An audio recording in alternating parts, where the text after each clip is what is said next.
ते आमचे प्रमुख अभियंता आहेत, उपप्रमुख अभियंता आहेत, कुठे गेले, त्यांना वस्तुस्थिती दाखवलेली आहे आणि त्यांनी मान्य केलेलं आहे की बाबा या ठिकाणी काम पूर्ण झालेलं नाही आहे. आमची जिम्मेदारी होती पूर्ण करायची, ते झालेले नाही आहे आणि त्यामुळं ठेकेदाराला त्या सूचना दिलेल्या आहेत. त्यांनी ठेकेदाराला 12 तास सांगितले, मी सरांना 24 तास सांगितलेले आहेत. 24 तासामध्ये या ठिकाणी जी यंत्रणा पाहिजे, जेवढी गरजेची आहे तेवढी यंत्रसामुग्री लावायची जिम्मेदारी त्यांची आहे आणि ते जर लागली नाही तर शिवसेनेचा कायदा आहे, तो शिवसेनेच्या कायद्याप्रमाणे ज्याने महानगरपालिकेच्या माध्यमातून जिम्मेदारी घेतलेली त्या ठेकेदाराला जर पावसाळ्यामध्ये माझ्या लोकांच्या घरात घाणपाणी जाणार असेल, तेच मटी नदीचं घाणपाणी, तोच गाळ त्या ठेकेदाराच्या तोंडात थोबड्यात कोंबायची जिम्मेदारी माझी आहे.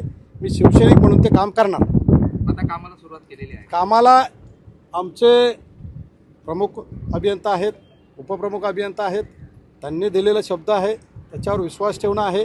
कारण आमचं प्रशासन आहे, आमची सत्ता आहे, त्यामुळे अधिकाऱ्यांच्यावरती विश्वास ठेवून काम करून घेणं हे आमच्यासारख्या कार्यकर्त्याचं काम आहे. सत्ताधाऱ्यांना देखील आता रस्त्यावर उतरावं लागतं आहे, कामं बंद पाडावी लागत आहेत, प्रशासन ऐकत नाही सत्ताधाऱ्यांचं. हेच तर आम्हाला आदरणीय हिंदू हृदय सम्राट बाळासाहेब ठाकरेंनी शिकवलेलं आहे.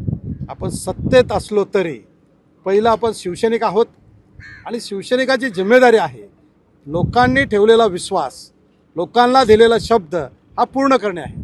आणि म्हणूनच प्रशासनाला बरोबर घेऊन, प्रशासनाला त्यांची जिम्मेदारी दाखवून हे काम पूर्ण करून घ्यायचं काम सुरू झालेलं आहे. दरवर्षी मिठी नदीचं पाणी यावेळी जाणार नाही याची जबाबदारी अधिकाऱ्यांनी तुम्ही घेताय का? कारण दरवेळी क्रांतीनगर, संदेशनगर आणि पुढचा भाग देखील मिठी नदीमुळे पाण्याखाली जातो, तर याची जबाबदारी आता अधिकारी आणि तुम्ही घेताय का?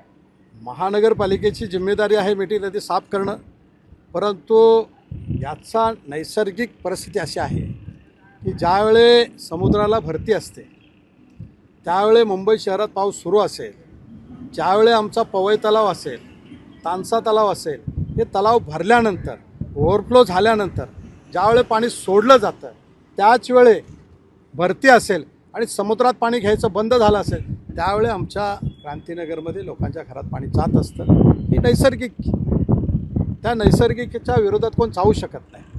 प्रशासनाची जिम्मेदारी असं बोलून बोलून नुसतं चालणार नाही आहे. नैसर्गिक परिस्थिती काय आहे त्याचा पण अभ्यास केला पाहिजे, ते आपल्याला मान्य केलं पाहिजे. पण साफसफाई झाली नाही, गाळ काढण्यात आलेला नाही आहे. 70% 90% असं सांगताय BMC. किती टक्के झाले तुम्ही प्रत्यक्ष पाणी करताय? महानगरपालिकेच्या टक्केवारीकडे मी बोलणार नाही आहे. ती जिम्मेदारी प्रशासनाची आहे आणि लोकांची आहे. माझी जिम्मेदारी एवढंच आहे की प्रशासनाला विश्वासात घेऊन, त्यांची जिम्मेदारी त्यांच्याकडून पूर्ण करून घेऊन लोकांना त्रास होणार नाही आहे. मिठी नदीचा गाळ साफ झाला पाहिजे आणि माझ्या क्रांतीनगर असेल, जरीमरी असेल, या विभागातील लोकांच्या घरात पाणी जाणार नाही याची व्यवस्था करणार.